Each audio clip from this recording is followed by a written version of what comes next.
Saking hormatnya, ada tamu yang ratusan tahun nggak mau pergi dari Indonesia.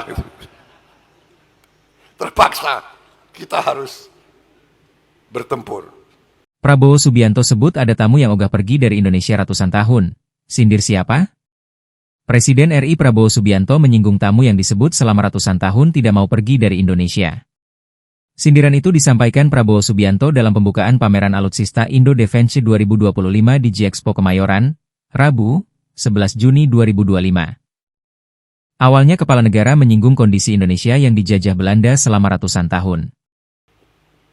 Menceritakan kepada kita bahwa selama Belanda menjajah kita, Belanda telah mengambil kekayaan kita senilai dengan uang sekarang senilai 31 triliun US dollar.